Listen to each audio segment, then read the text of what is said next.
Oxford Energy Society, and OxWEST, Oxford Civil and Engineering Science and Technology. Today, I'm delighted to present our three panelists. We have Dr. Nina Skorupska, who is Chief Executive of the Renewable Energy Association, the UK's largest renewable energy and clean technology body, representing 500 companies.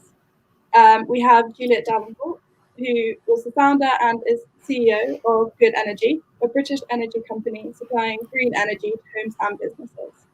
We also have Charlotte Norton, who's a renewable energy consultant at the Carbon Trust, who supports the plans of businesses, governments, and organisations for a sustainable and low carbon future. I'm going to ask you all to introduce yourselves, and starting with giving a brief summary of so far what your career path has been, and how you became involved in the energy industry. Nina, could you please start us off? Oh, well, good evening, everybody, and it's a pleasure to be here. And yeah, I'm looking at everybody on this screen, and I realise I'm the oldest. But it doesn't mean I'm going to talk too long about my career.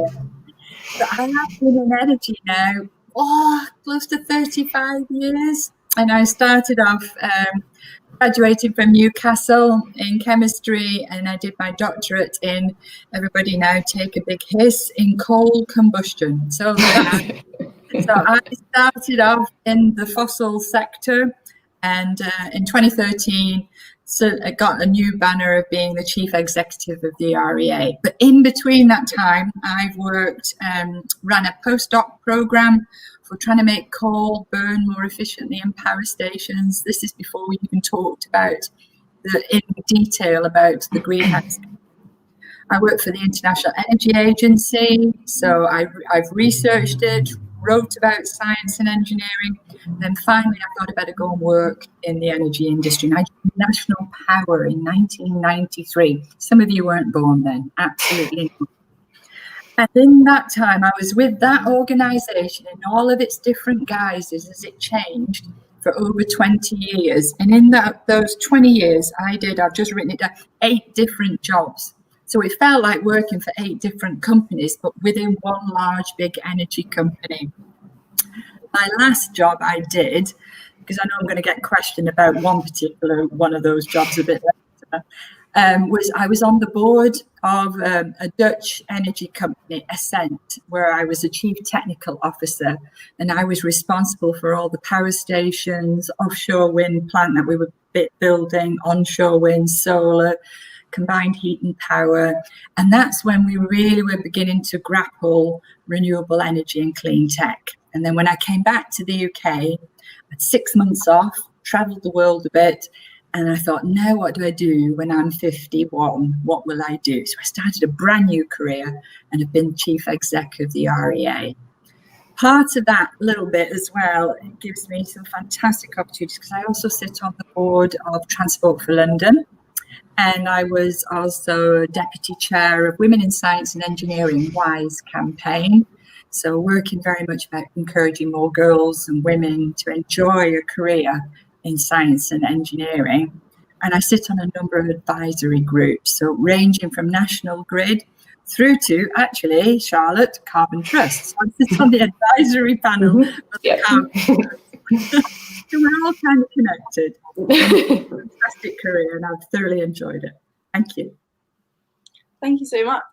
And can I go back to when you were made the first female power station manager of RWE? So I knew that conversation was coming. So that's why I didn't dwell on that one. So yeah, I think that happened when I was 39. And how did I get to be doing that? Well, it was DCOP B, 1,400 megawatt combined cycle gas turbine plant, brand spanking new, only been in existence 2 years. But to get there, I'd been engineering manager at a coal and oil power station in the East End of London, and then became production manager of those 2 plants as well. So I realised I knew I could become a power station manager when I was working with all the power station managers And they used to call that the bear pit when you used to go to the monthly power station managers meetings. And literally, it was all blokes. Very nice blokes, but it was all blokes.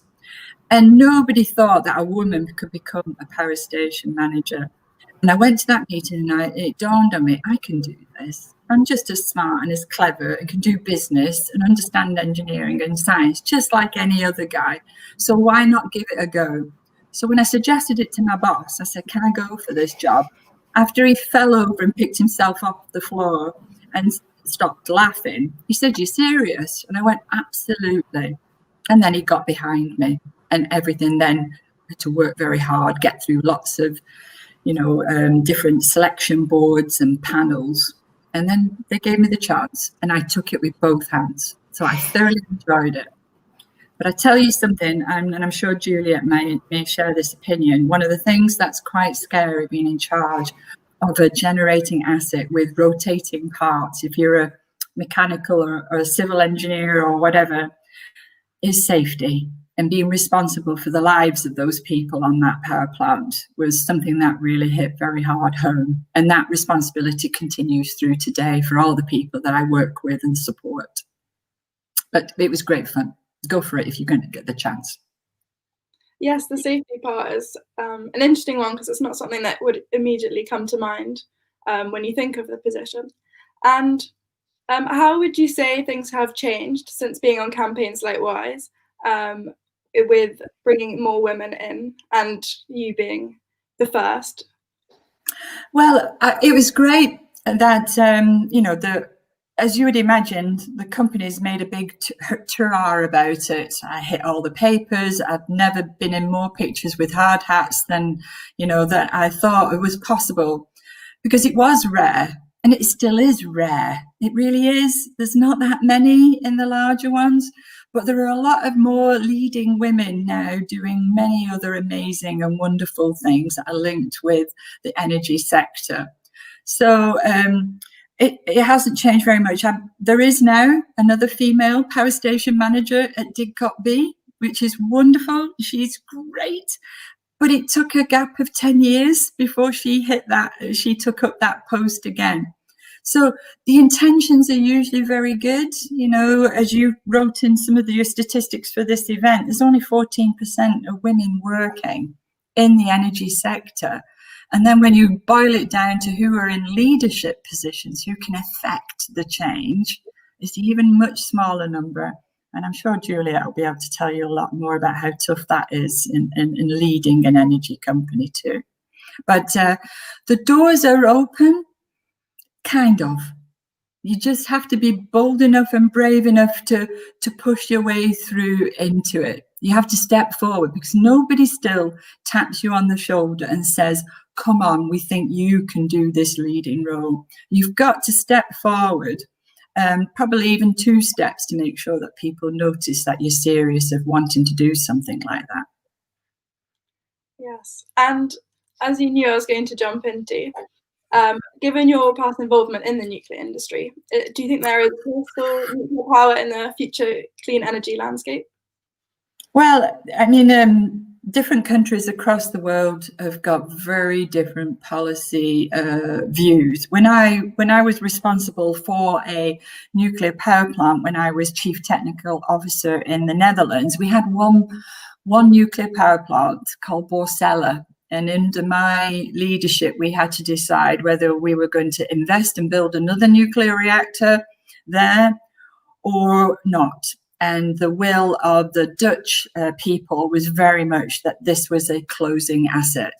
We should not be investing in nuclear, because the Dutch government at that time could already see that renewable energy was becoming cheaper and faster. And also they were investing in what's known as decentralized energy assets, because back then, everything was still viewed that power flows in one direction from large, big power plants through to people's homes when they switch on the light. But the world is very different now with the advent of renewable technologies, so that our options and choices, whether you believe engineering solutions can be there, we can view things in a totally different way. My personal view, We can engineer and make nuclear safe and secure, but it's just way too expensive. It's just too expensive. And why should we utilize that technology today when there are so many different options now that will actually benefit the consumer even better? For people who are living in homes and working in businesses, there's so many more choices. So that's my personal view. And so from an engineering point of view, I have no objections. But from an economic point of view, I have lots. Brilliant, thank you. Now, moving on to Juliet, could you talk a bit about your background and how you got to where you are? Yes, okay, thank you. And Saskia, thank you for you and your colleagues for inviting me this evening. It is lovely. I'm in my slightly cold attic, so apologies if you see my gloves. It's a little chilly up here, and I haven't quite worked out what I haven't got my energy efficiency grant yet for the government to make my attic really warm and toasty, so apologies. So I began this journey actually in Oxford, in a library in Merton College, and I was probably eyeing up boys, which I used to slightly do in the library, I have to admit. I was 18 or 19, so I think I'm allowed. But actually, I started reading an article in one of the newspapers, which was about climate change, and I was doing physics at the time.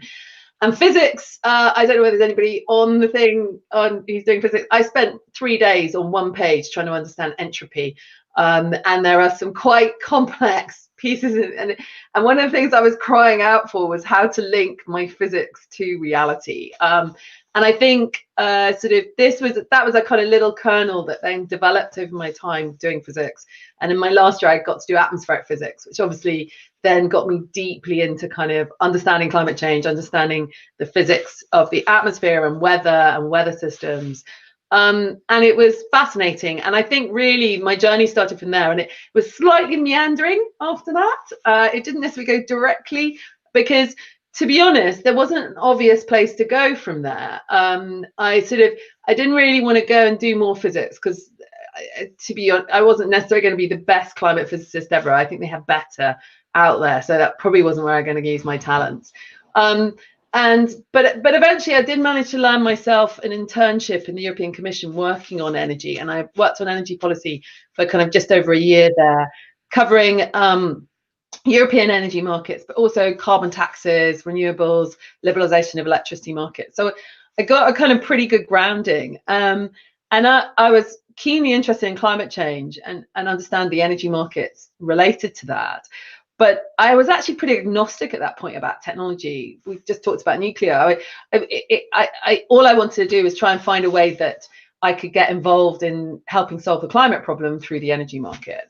But I have to say I left the European Commission with a slightly different view, and particularly on nuclear. It came across, I mean, particularly the way the nuclear politics worked at the European level were extraordinary, in that there were basically, it actually felt like it was the rationale behind the technology was nothing to do with either the economics or the environmental impact. It was purely political. And I think, unfortunately, I think that's still the case today. But obviously, once you look at other low carbon technologies, renewables become an obvious choice. And I then, when I got back to the UK, I worked in a consultancy working on Europe, renewable energy policy across Europe. So we did a bunch of studies, and we actually helped the European Union set their 2012 target was at the time, by doing all the technological studies and the economic studies to kind of understand what the potential was. And that was brilliant. I ran that project. I chose all the warm countries to go and visit, I have to say. So I spent my time interviewing politicians and regulators and industry players in, I think, Spain, France. I'm not sure I did Italy, but I definitely did Hungary, Greece. So slightly warmer. I left the others to go to Norway, which is a shame, actually. Today, I probably would go to Norway and Finland because they're just as interesting. But anyway, at that point, I decided to go for the southern ones. But on one of those trips, I met a German entrepreneur who, and we during this period, I've been sort of formulating, having looked at all these European policies, how fundamentally vulnerable they were to government change. So one of the things were that you get a new government in, and particularly, I mean, I remember one of the things we studied at European level was how vulnerable Italy was to constant political change, and that they found it very difficult to put long-term strategies in place. And if there's anything you need in energy policy, it is long-term strategy. So I kind of really started thinking about, well, what does this mean for the voter stroke the consumer, and how do they become involved in this story and become involved in influencing this market? And that was really the foundation. I was slightly drunkenly discussing this at a drinks party, and I happened to start talking to somebody who completely agreed with me, which was fantastic. It's always good when somebody does that. And he essentially ended up backing me to set up Good Energy in the UK. Because we were the first country to be liberalized, we were the first country to be able to do something completely different. And what we did was we set up a 100% renewable energy company. And the vision for that, which slightly passed people by, I think, at the time, but the idea was we were trying to go and figure out what it meant to make a business model out of 100% renewable, so that we could start to try and unpick the regulation that was in the way of making it happen. And by existing, working with people like Nina at trade associations, we could kind of give practical examples of what was in the way of actually developing renewable energy models going forwards. Because otherwise, all the players you had were the existing industry who weren't incentivized to try and transform this marketplace. You had NGOs and lobbyists, who were, but they obviously weren't practitioners. And so I wanted to try and create a practitioner who would be engaged with consumers and create relationships with consumers and make sure they were advocates for this, but also try to unpick the gnarly problems in the business models of creating the business model of the future. And since then, I have been running Good Energy. So that was just till 1999 when I set up Good Energy.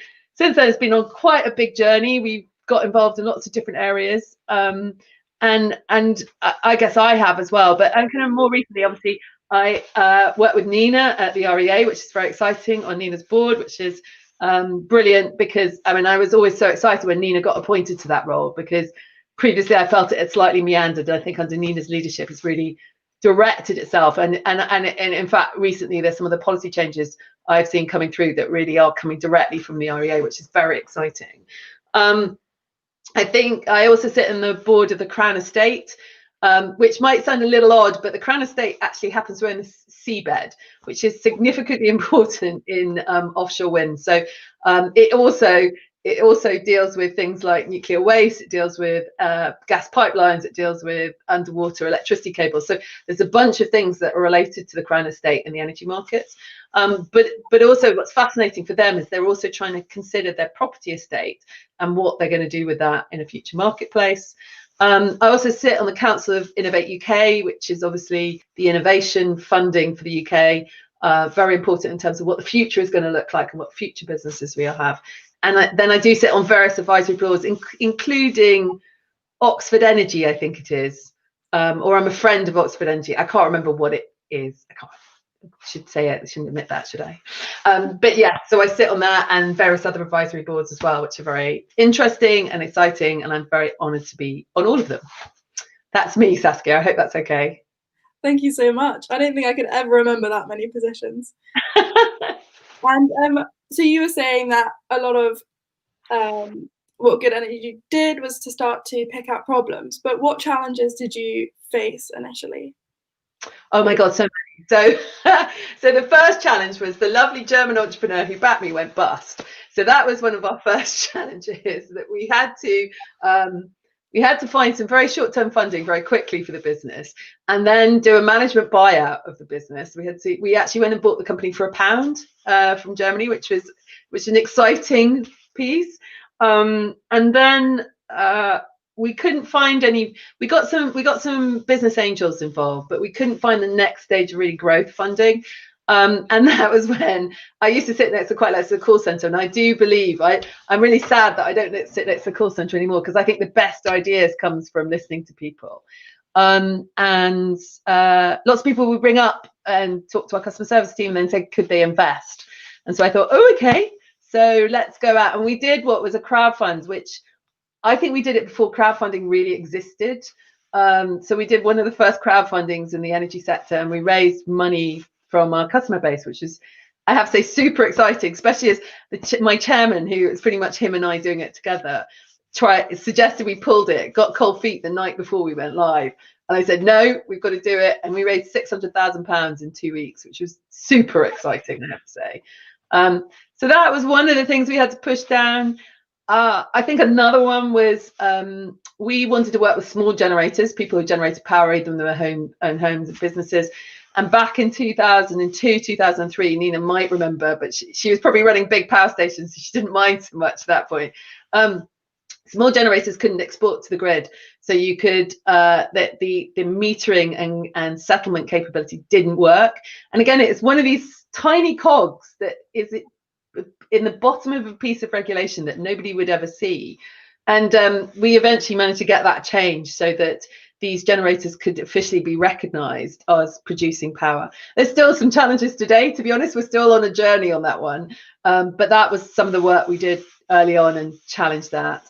I think there were some challenges when we had lots of spikes in power prices in around 2006, when half the energy market went bust. That was a bit of a challenge.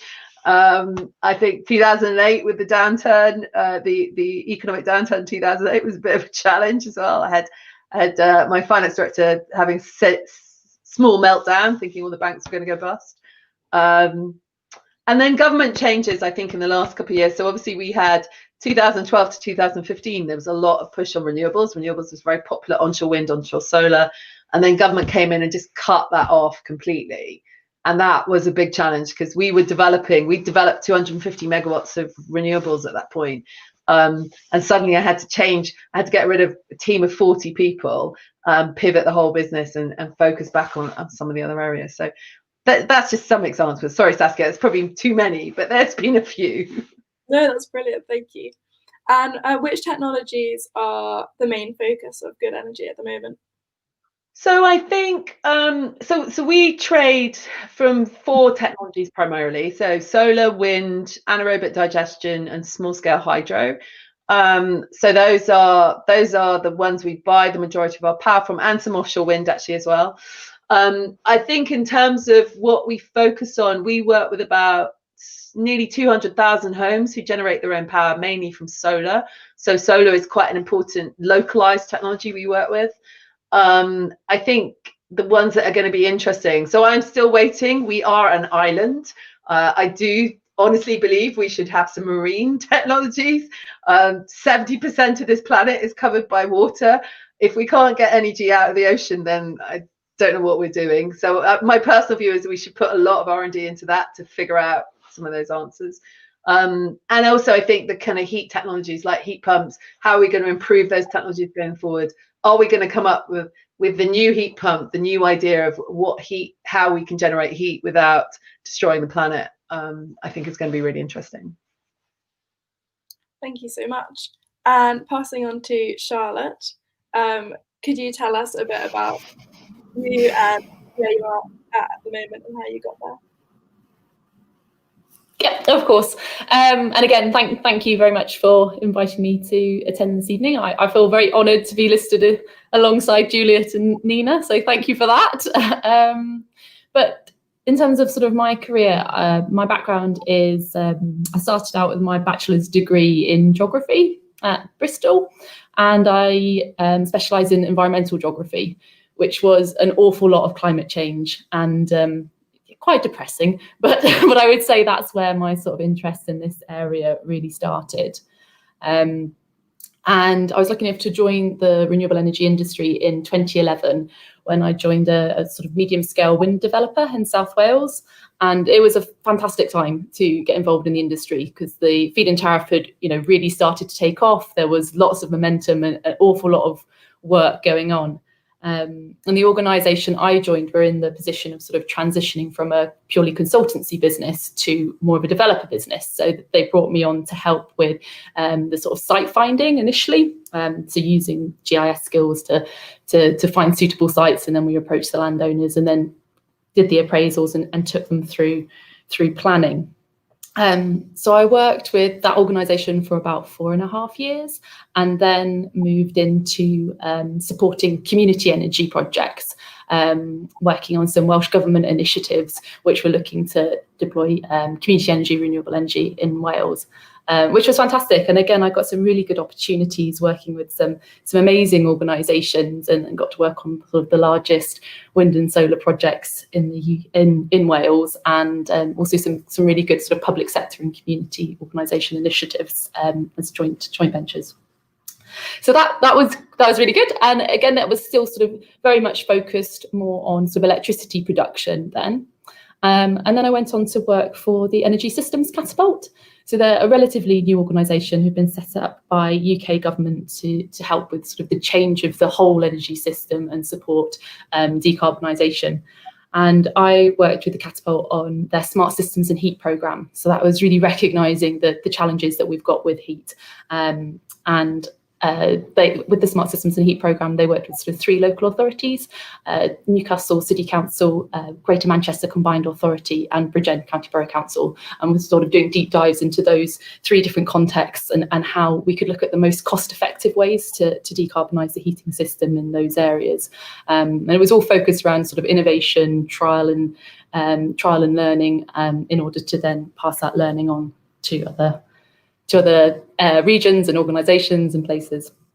And then in March last year, I joined the Carbon Trust, and as a renewable energy consultant, I predominantly work with public sector organisations within our cities and regions team, and I work on sort of traditional renewable energy project development again sort of working with these public sector organisations to develop their own renewable energy projects, but also work on things like strategy development and policy development and that sort of area of the industry as well. Oh, and sorry, so alongside this, I did do a master's as well, sort of alongside work in renewable energy in the built environment at the Centre for Alternative Technology in North Wales, which was great. It's a very sort of practical place to learn. So I sort of started working there after 2 years working in the industry, and it just helped sort of formalise those skills, and yeah, was a really nice place to sort of to learn, to be honest, and share ideas with others who are sort of passionate about the sector.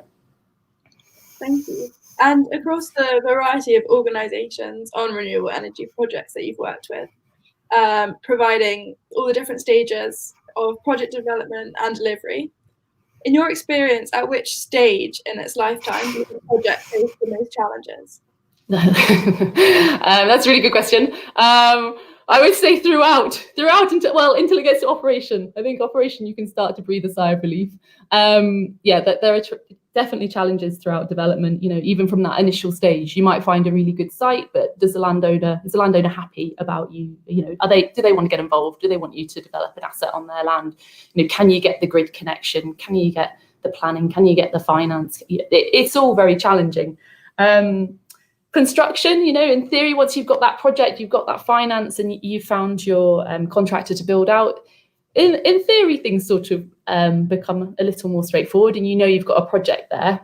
In reality, there are still challenges. I would say that one of the benefits of, say, the incentive regimes falling away is that the pressure on construction is less now. So I think one of the sort of downsides to the feed-in tariff and the renewables obligations was that you had these really strict deadlines. To get your feed-in tariff at the rate you'd pre-accredited, you had to have you be commissioned by a certain date. So you constantly sort of had that in mind and were pressurised to make sure that everything was working to that date and had that comfort room around it. So I think that's one thing that might make sort of the construction stage at the moment slightly less challenging for certainly onshore wind and solar projects. But yes, there are often lots of obstacles, and I still haven't found a project which doesn't have challenges, that's for sure, unfortunately. Oh, thank you so much. Before we move on to the more general questions, I see that there are some questions coming through from the audience.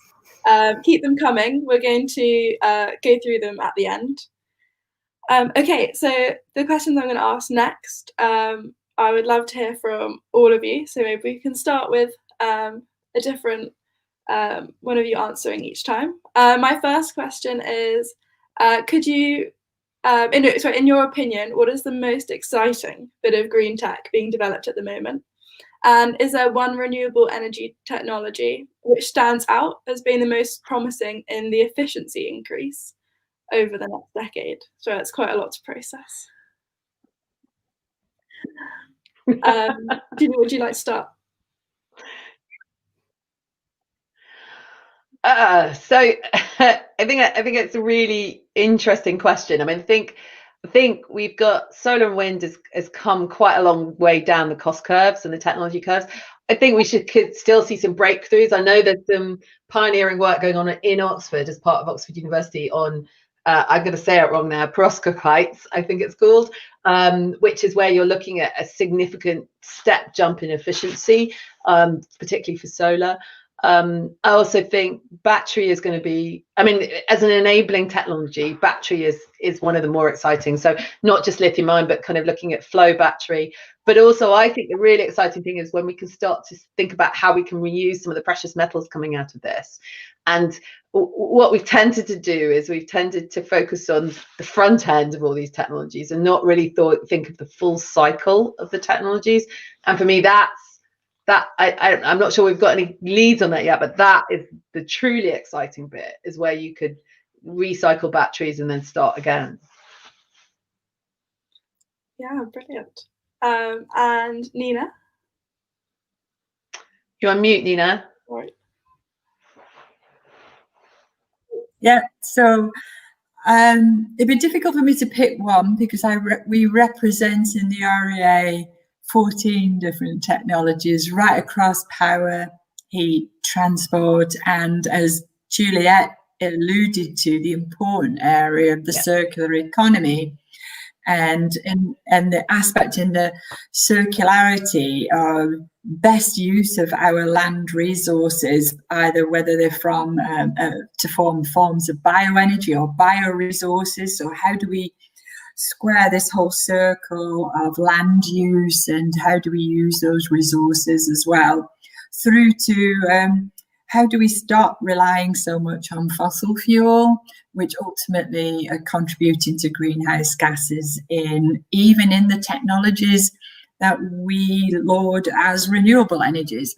So we've got 550 different member organisations working across all of those different areas in the REA, and all of them will be champions and shouting for their technologies to be brought forward. And they're all at different stages of maturity. So as Juliet has said, solar and wind have gone through that cost curve and have seen large volumes being produced, and therefore the costs coming down. Not just necessarily because we did it in the UK. I think wind has been a big championing role for the UK on that, for offshore wind, but it's international in terms of solar. So for me, the magic is, how do we ensure we can deliver this flexibility, 24/7 way of delivering renewable power and securing and tackling the challenges of renewable heat. So for me, the magic will be joining it all together, the connected systems, realizing it's just not one single technology. It's how we deploy the different technologies for the circumstances, for the problems we need to solve. So for an industry, what's the right solution? In people's homes, whether they've grown up in a little terraced house like I did in North Manchester, which was, rows of terraces, how do you decarbonise them? That's all about working with the construction industry, new fabrics, new materials, and building in renewable technologies into it. So all this smart thinking. And then the biggest area that's enabling a lot of what we're seeing today is tech and data. So if there's any women on here who need to learn how to code, learn how to code now. That's something that I regret doing when I was, well, it wasn't around when I was younger. But if you can understand the use of data and getting data and different systems to talk to each other, we can have efficiencies beyond our dreams. And which stage would you say that coding is most important? Well, in WISE campaign, we had a big push when I joined the board of WISE back in 2014. we recognise that for some reason, girls and women just don't want to learn how to code and about tech. And we had a big push to the point where we even got Princess Anne, the Princess Royal, who was the ambassador for WISE, at one of the events. We got a little Microsoft little switching thing and taught her how to code. So it has to just be part of people's growing up DNA, not just learning how to make systems like this work, but understanding what's under the covers of how these systems work. So if you can combine that then with renewable energy, there's some amazing companies who are able now, for my home, because I'm sitting in my little power station at the moment, and Good Energy are giving me a feed-in tariff for my solar, which is not at the moment because it's dark, on the roof of this building. But if I was generating now, and I could work with an aggregator and help make money with the power that I do in the right moment in time. So at the moment, we've got so much more yet to happen with the energy market. And that's the exciting thing that we need to now push forward on. Thank you. So, and passing on to Charlotte. Thanks. I don't think I've got too much more to add, because I think it is very similar to what Nina and Juliet have said. I think that it's too difficult to pick one technology at the moment, because there is so much innovation and so much change happening in the entire energy system.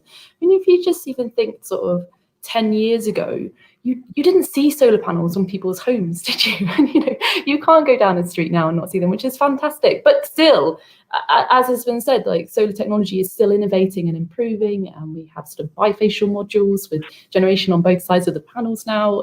Even wind turbines and floating wind is sort of opening up new geographies there.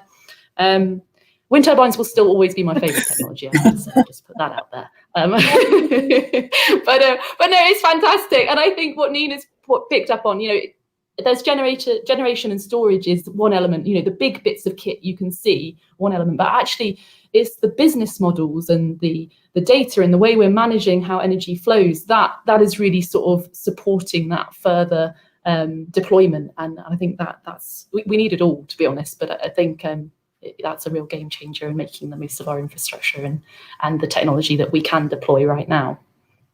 So. Yeah, brilliant. And could you start us off on our next question, which is, of course, because you can't go through a talk now without asking this one, but how has the pandemic impacted the transition to renewables? And do you agree with what's been said, that it is speeding up now? Yeah. So, I mean, from sort of a personal point of view of this year, we've remained very busy. I've been very busy at work, and I think that's been really encouraging. It's been obviously such a hugely disruptive and scary year for businesses and people, but the organisations that we're working with are still very, very much focused on the climate change agenda and decarbonisation. And I think that's come out of a lot of the really good activity that happened last year.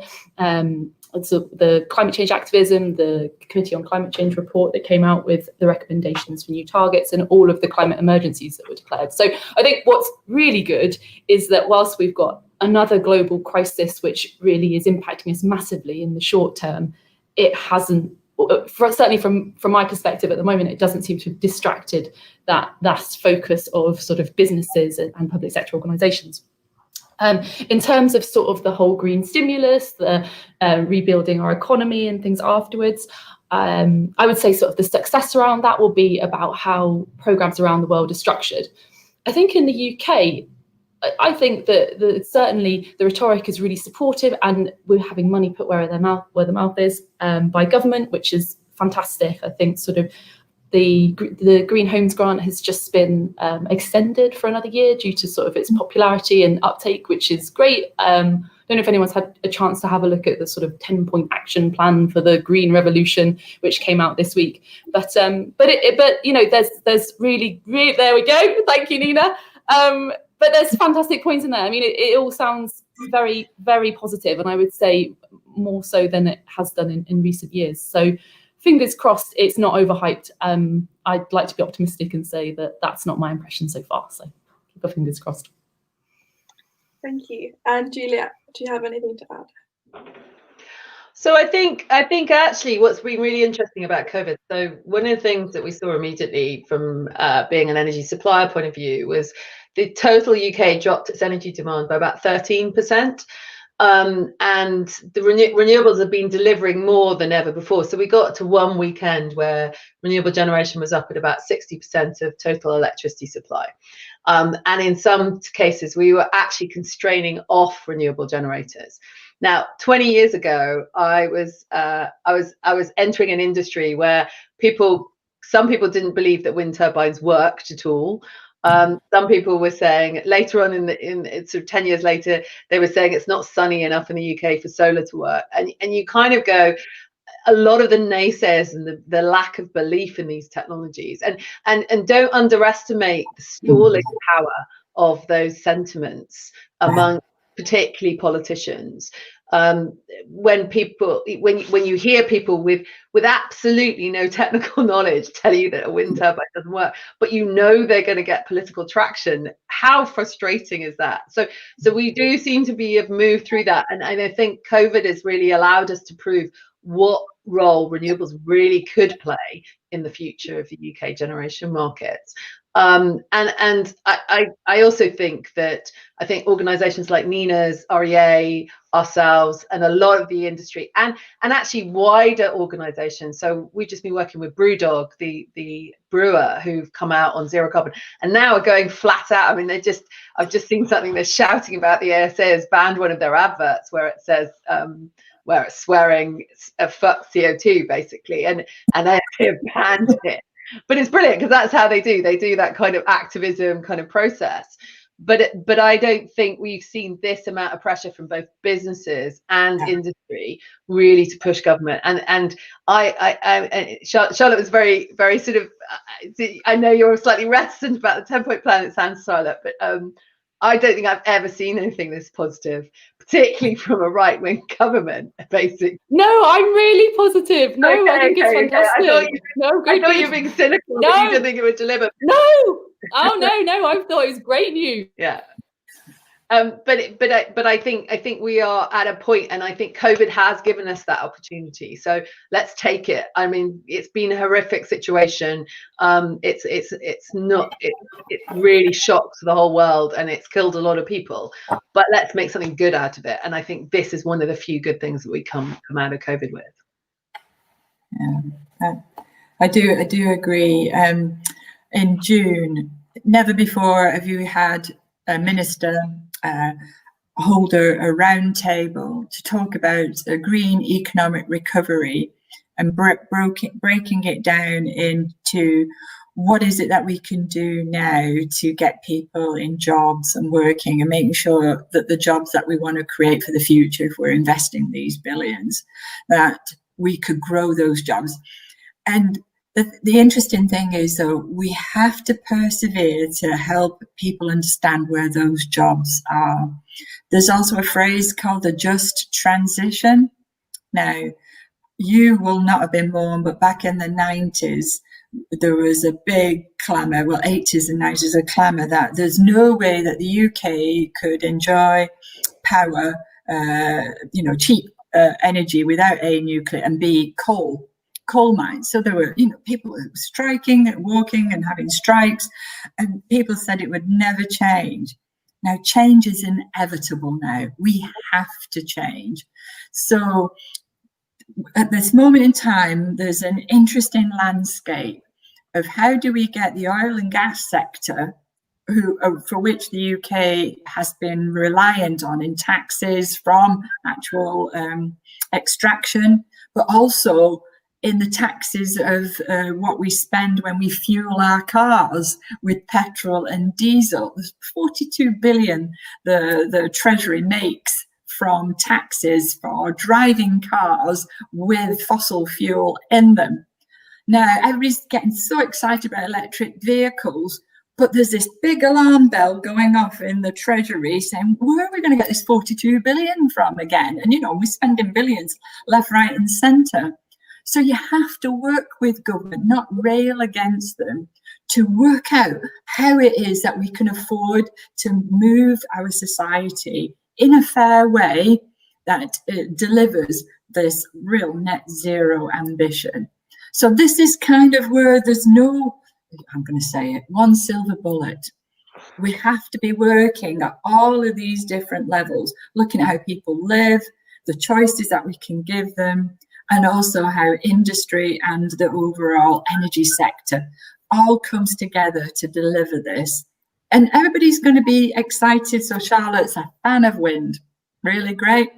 And I'm a fan of wind, but not maybe as big a fan as Charlotte. I'm really for about the making sure in these COVID-19 times that people's homes truly are their green castles, that we lower their energy bills, and that we can give them the choice of participating in how we deliver our energy in the future. So more decentralized, marrying the big projects that we're seeing growing, like offshore wind, large-scale solar, anaerobic digestion, sustainable biomass-powered power stations as well.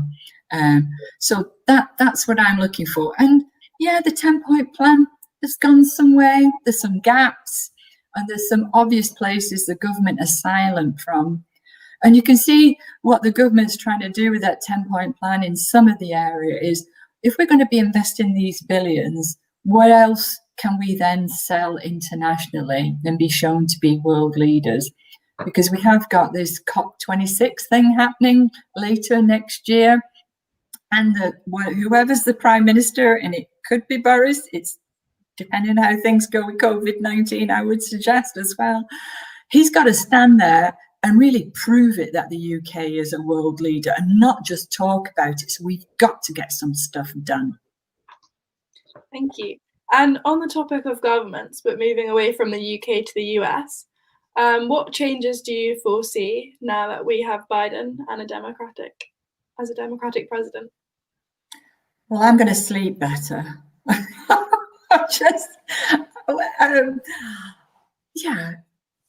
This last few years have been the most surreal ever. There's no secret I'm a Europhile, particularly if I've spent 7 years working in Germany and in the Netherlands. And you can guess from my surname, which is my maiden name, I think it's always better that we're all joined up to deliver these solutions.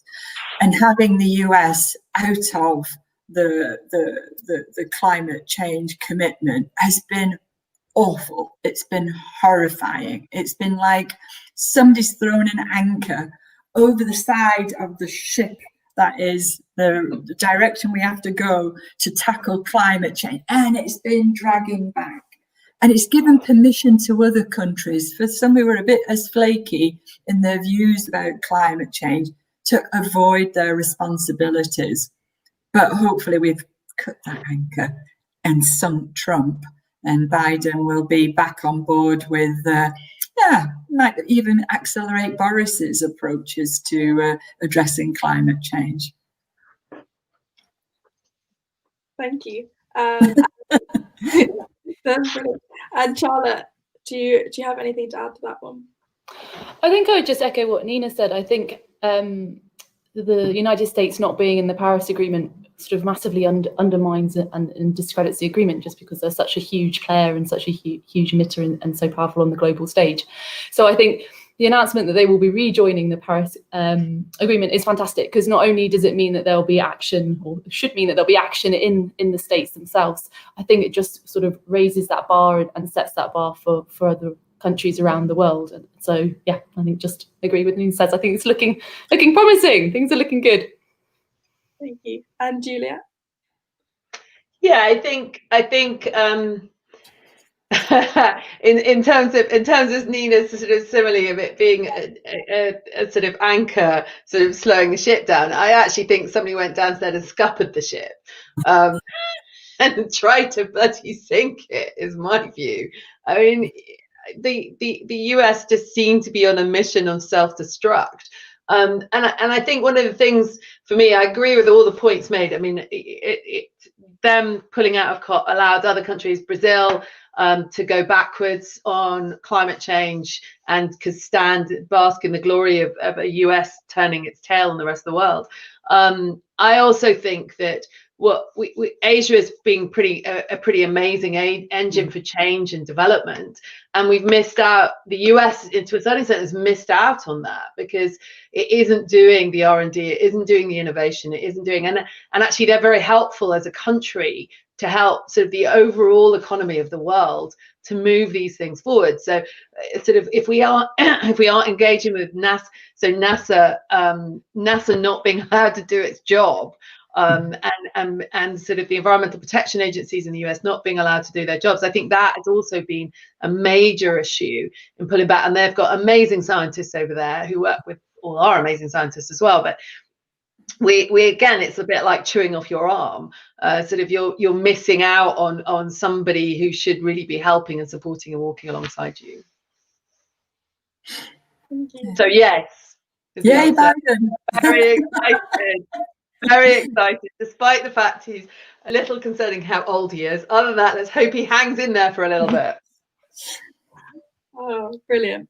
And Charlotte, can I ask, do you know how would you say we can ensure that the raw materials for making our renewable energy technologies, especially some wind turbines, how can we source them in a sustainable way? Well, I think in terms of that question, I think it's sort of a question on what you mean by sustainable. So is it in terms of sustainable in terms of the raw materials always being there, like the wind and the solar always being there, or in terms of sort of procuring these materials sort of in a fair way? Because I think the first way, if we're talking about sort of the sustainability of the raw materials going on, I think we need to change the technology, because a lot of the raw materials are finite, and therefore it's really that focus around recycling, which I think came up earlier, and that is important. I think it's not sort of come to a head yet because there's raw materials available, and also a lot of the technologies are still relatively new in terms of their operation. With wind turbines, I mean, there is a good sort of refurb market which is being used, and also, you know, a lot of the materials there are all reused, and similarly with solar. But I think that you know, the good news is that we haven't quite got to the need to recycle them yet. But I think that's where we'll need to make sure that's sustainable. In terms of sort of these materials coming from you know, areas of conflict and things like that, I think that is, and making sure that they're procured safely and fairly, and don't cause sort of either social or environmental impacts in terms of their extraction. I think that's a really fair question, and I think it's a question that we should be putting to all industries, and especially all the new industries around sort of computing and mobile phones and communications. And I think that's on us as individuals to really push for that. It is possible. I don't know if anyone listening has come across, say, the Fairphone. It's got a relatively small part of the market at the moment, but they market themselves as the most sustainable smartphone on the world market. And they back that up with sort of independent sustainability appraisals and sort of fair trade accreditations for different technologies. So it is possible. We can make everything we buy better. And I think that alongside sort of the green revolution, I do think there's a social revolution in terms of us all being a bit more accountable for what we're buying and where we're spending our money, which I think is really exciting. And as with everything else, we just want it all to happen faster and better and quicker, and you know, in a way that we can all feel confident that the things are done properly. So I don't think I've answered your question, but I think that it's a very good question, and I think it's one that we do need to be asking and thinking about, and trying to sort of put pressure on our manufacturers of everything to make sure that this is taken into account. Yeah, and I think you've raised some really good different points on things that we need to consider. And Juliet, could I ask, what would you say is going to make the biggest difference at the moment with the technologies we have between renewable energy and carbon sequestration? So when you talk about carbon sequestration, do you mean carbon capture and storage, or do you mean, are we talking about peat rehabilitation, or deforestation, or lack of deforestation? I mean, there's quite a lot in terms of the carbon cycle. So obviously there's different ones at different paces. Is there a specific one you mean, but that's been asked, or is it all of them? I mean, I can talk about all of them, I guess. I'm not an expert in all of them. I'd say the one that comes to mind for me is carbon capture and storage. Okay, I mean, actually, probably the person I should pass this to is Nina, because she probably has more experience of it than I do. I mean, I just at a high level, from a non-technical point of view, I think it's definitely a technology that we need to be looking at R&D and innovation in. I think we should investigate all technologies, in my personal view, which is why I mentioned marine, because I think we also should be doing marine as well alongside all these other technologies. There are some big challenges with the carbon capture and storage, and I think we need to watch out that we don't use it as an excuse to slow development of other technologies down. Because one of the things I've seen time and time again over the last 20 years is when people say, oh, we don't need to worry about stuff because we're doing this stuff over here, and that will solve it all. And that's the argument around nuclear. And Nina's point on nuclear was that it's expensive. It's also bloody slow, nuclear. I mean, it's taken us a long time to build any of these new nuclear. And we still believe these guys when they come and tell us. I think it was, what's his name? Vincent de Rivière, who was the CEO of EDF, who claimed we were all going to be cooking our dinner. Was it back on nuclear power back in, what was it, 1996? Oh, yeah. Yeah, okay. I mean, what these people are brilliant actors. He always used to remind me of Widow Twankey, this man. So he used to sort of sigh dramatically in front of politicians, and sort of, if you put him in a wig and put some makeup on him, he definitely could have done panto. But I mean, the issue with carbon capture and storage is that it's a technology that we've got some proof on. The economics don't necessarily stack up yet, and we've got to be careful we don't just believe that that's it. And I think it could be used for the hard to reach parts of our economy. So if we're going to invest in expensive technologies like that, we should be definitely using it for things where there aren't any alternatives. Sorry, Nina, you know far more than I do. Nina. Well, I worked in an R&D on carbon capture and storage in the first round of the government support schemes, when we were saying that carbon capture was going to be added to our coal-fired power stations way back then. Every single part of carbon capture can now be done technology and engineering wise. It's the joining up, and even going back to one of Juliet's responsibilities about liabilities of where CO2 is either used or where it's permanently stored.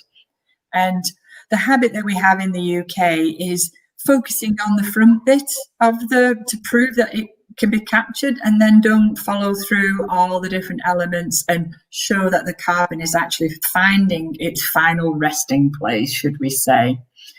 The other aspect for me is when the government gets all excited about things like that, and I agree, we have to progress this, because to totally get to net zero for the hard to decarbonise sectors, we are going to have to capture that CO2 that's being used.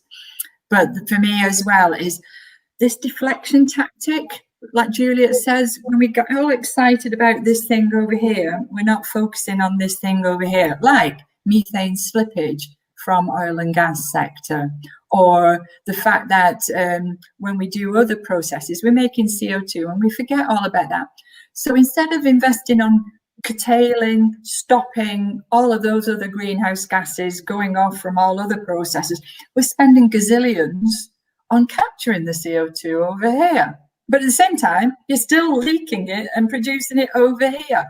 My hands are outside my screen, sorry.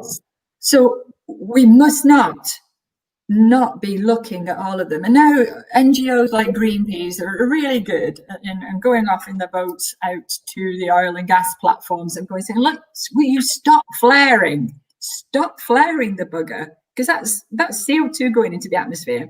But at least if they're flaring it, that means it's not methane going into the atmosphere, which is 25 times worse.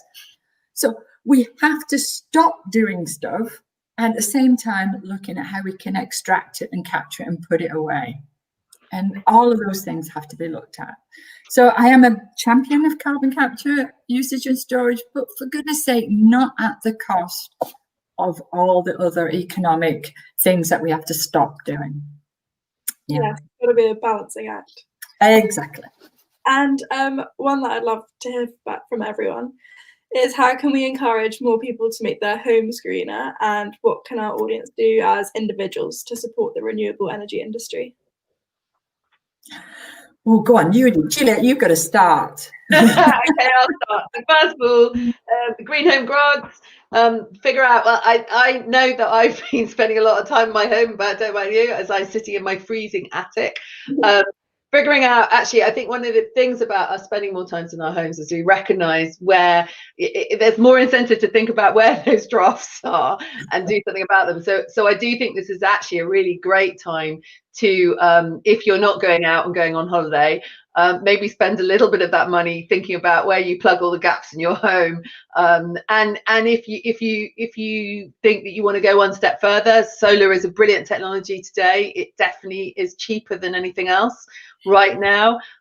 If you're off gas grid, heat pumps are a really effective technology right now in terms of cost. And you get cleaner air. So I used to have an oil burner here. I've stopped smelling oil every time my boiler sort of things up, because they always burn off oil. If you do have a car and you need to carry on driving a car, think about an electric car. If you don't necessarily get one. I think if you want to support renewables, you definitely start working with companies that support renewables. So Good Energy has supported small renewable generators for years. That's what we do. We work with people like Nina to make sure the markets work for them. And that is our business model. So consumers support us to do that, to work with people like Nina.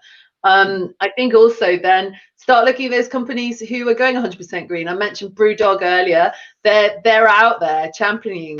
So buy Brewdog beer. I mean, just think about what those companies are doing and celebrate it and encourage them by changing your choices to those companies who are sticking their hand up and saying we're going 100% renewable. Well, I'm fortunate to own my home. You guys are either do or can or renting or may not. So we have to work on a whole number of fronts. We have to work with landlords as well to provide decent homes, to enable all the planning situations of all the reasons. I mean, Charlotte, if you've been working in the cities and communities and of how the different cities want to make people's homes their potential, either if they want to be their own virtual power stations, or where people feel secure because they're warm and kept cool in the summer as well. There's all these different aspects. So if you are fortunate to your own home, invest now, because the grants are now there, and find out who's the best provider locally, and support local installers as well, because that means those are the green jobs that we are hoping to grow. Like I said, I'm very fortunate. When I left my big corporate job back in 2013, I did leave with a bit of a swag bag. So I invested in my home here in Devon, which is where I'm at, and I insulated the SH1T out of it, installed solar, and we are off gas grid, and energy bills are very, very low in an old Victorian house. So that's what I could do. Everybody will find what's the right level that they can do. But if you've got a landlord that you're dependent on, then they've got their futures sussed out, because we're gunning for them that they have to make the homes that people rent from them are also energy efficient too.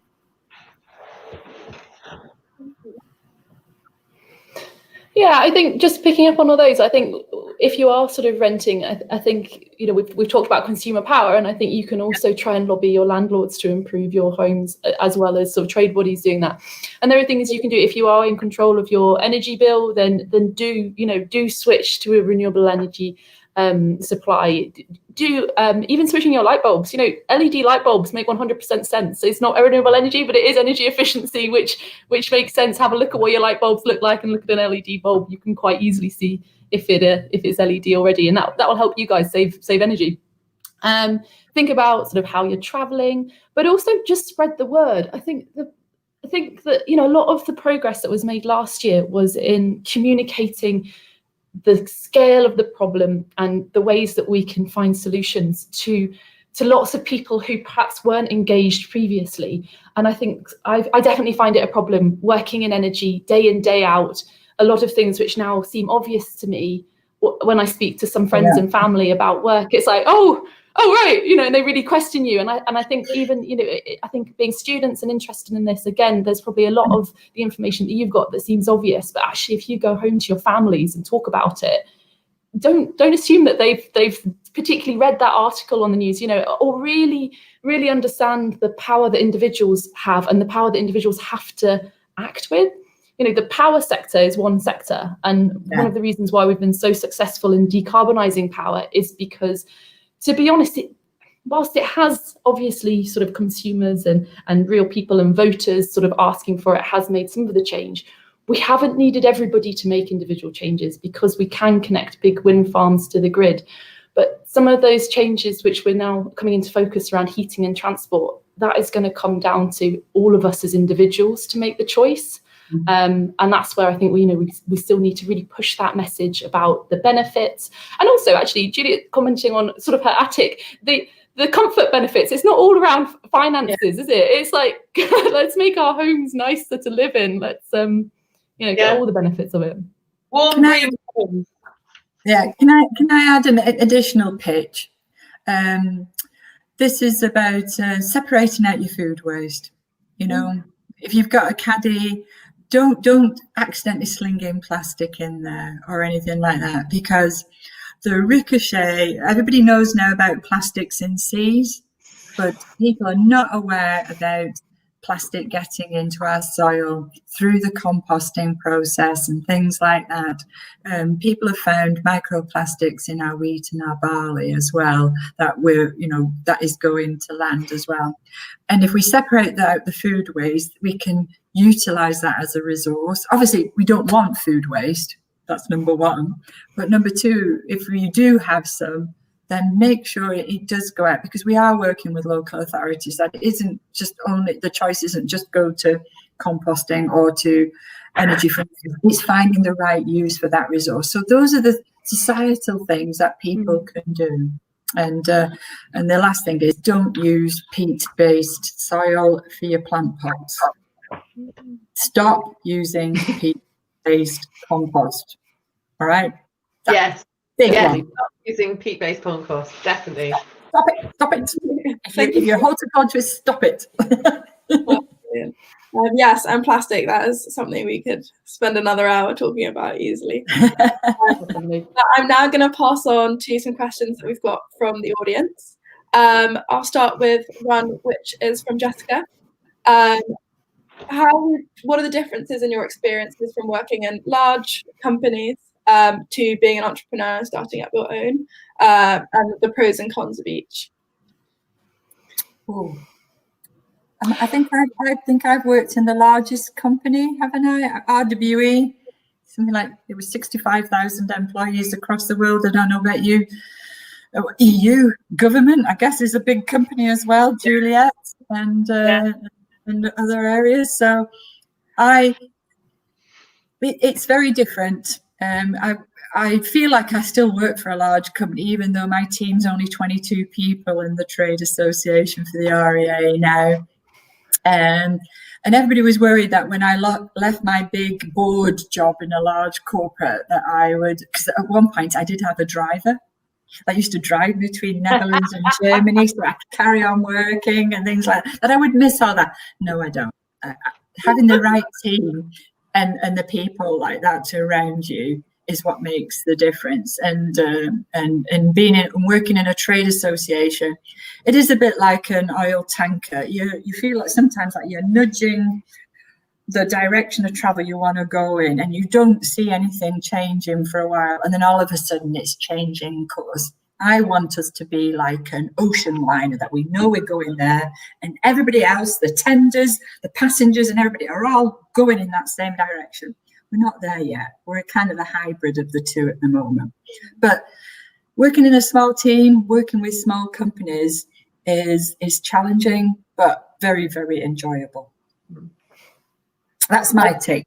Juliet, Charlotte, say your views as well. I mean, I think, yeah, it's helpful to say the European Commission was a very large organisation. I mean, what's interesting about it is, in a way, you had to be very resourceful. I was a stagiaire. I got my original office was literally a cupboard with loads of files in it, and they lost me. I mean, I don't think anybody knew I was there for weeks.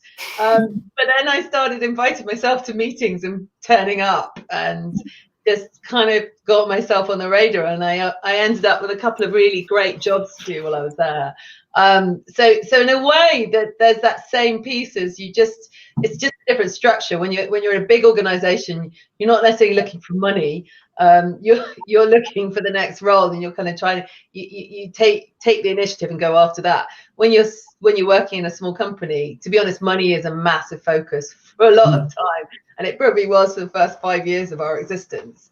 You're quite hand to mouth, so that feels very different, which can put a lot of stress and strain on trying to move forward, which is one of the advantages of well-funded companies, is that you worry, although money is important and commerciality is important, you can sit back and think long term more often, and sometimes when you're small you're a bit nose against it, but both are fun, actually. I mean, the fun thing about running a small company, or setting up your own company, is once you figure out how to make it commercial, you can do whatever you want.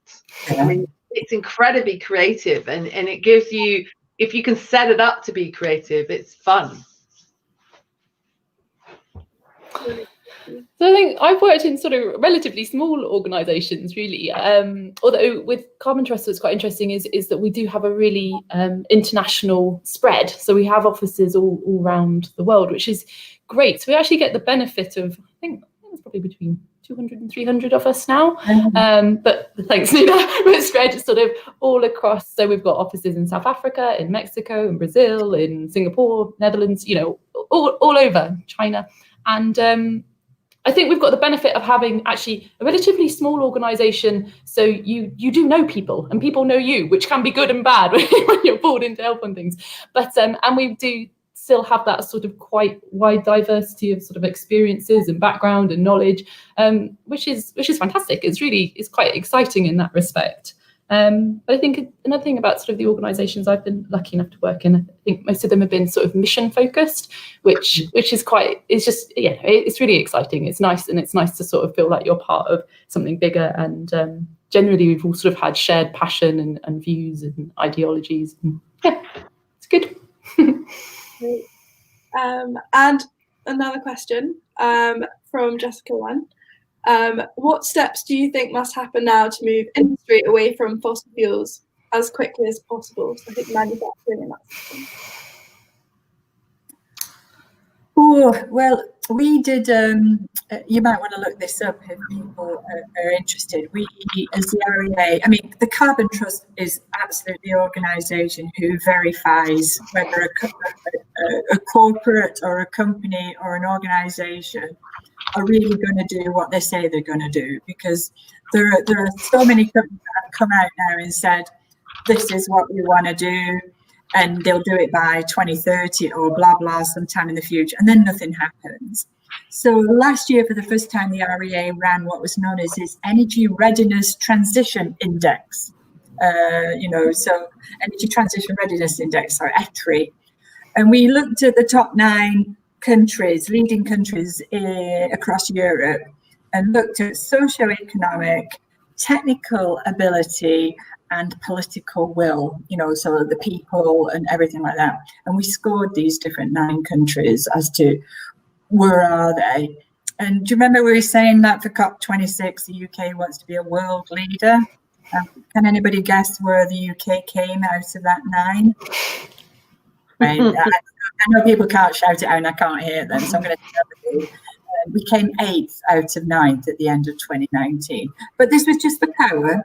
But this coming year, we're going to be looking at, leading up to COP26, we're going to be looking at how are we for energy overall, for power, heat and transport, and how we do this, and rerun that analysis and put a little bit more credibility around the analysis. We might even work with a carbon trust on this. And we want to be able to show that when countries make those commitments, as well as seeing the greenhouse gases going down, that are we really ready to transition, and can we really do it? So, and the reason why we weren't ready was that government, infrastructure, regulators are all saying a lot of things and not doing it. So this year with the 10-point plan, there's a lot of money now appearing. So we've got the intent, we've got some money, now we have to do. So you can hold it all up under a magnifying glass and ask your MPs, ask your leaders, what are you doing about it to make sure that we do transition and that we do stop using fossil fuels? Thank you so much. We're going to have to wrap it up there, but I thought it was a good ending. I just want to thank you all for coming. We've discussed so much, and I've learned about so many different aspects and great insights.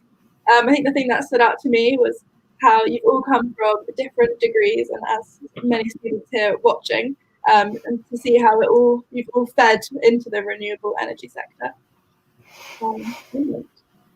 Thank you. Thank you very much. I really enjoyed that. Good evening. Thank you. Bye-bye now. Bye, guys. Thank you. Bye.